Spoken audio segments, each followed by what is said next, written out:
আসসালামু আলাইকুম, সবাইকে ঈদ মোবারক। তো সবাই কেমন আছেন? আশা করি সবাই ভালো আছেন। আলহামদুলিল্লাহ, আমিও ভালো আছি। তো আজকে ঈদের দিন, আমাদের আজকে পবিত্র ঈদুল আজহা। তো নিচে গরু বানানো হচ্ছে, আর এখানে দেখুন কি দারুণ বৃষ্টি নেমেছে। মাশাল্লাহ মাশাল্লাহ, আল্লাহর রহমতের দিন, আল্লাহর রহমতের মতো ঠান্ডা দিয়ে নিয়ে যাচ্ছে। সকালে প্রচুর পরিমাণে গরম ছিল, কিন্তু এখন আলহামদুলিল্লাহ পুরো দুনিয়াটা ঠান্ডা হয়ে গেছে। তো এই তো, আজকে আমাদের ঈদের দিন, কাজ করতে করতে ঈদ যাবে আর কি।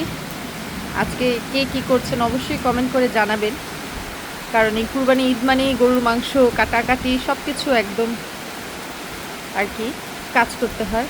তো দেখতেই পাচ্ছেন ঈদের দিনও কিন্তু মানুষ একদম বৃষ্টিতে ভিজে ভিজে গোসল করছে। আর আমি একটু ভিডিও নিচ্ছি, কারণ আমার কাজ এখনও শেষ হয়নি। যদি কাজ শেষ হয় ইনশাল্লাহ, যদি বৃষ্টি থাকে তাহলে বৃষ্টিতে গোসল করব। অলরেডি সকালে গোসল করা হয়ে গেছে। ঈদ যেহেতু, ঈদের দিন সকাল সকালই গোসল করে ফেলি আমি। তো এই তো, বৃষ্টি এখনও হচ্ছে। তো কার কার কোন জেলায় বৃষ্টি হচ্ছে অবশ্যই কমেন্ট করে জানাবেন। যদি আমার ভিডিওটা ভালো লেগে থাকে তো সবাই কমেন্ট করে জানাবেন, চ্যানেলটা সাবস্ক্রাইব করবেন।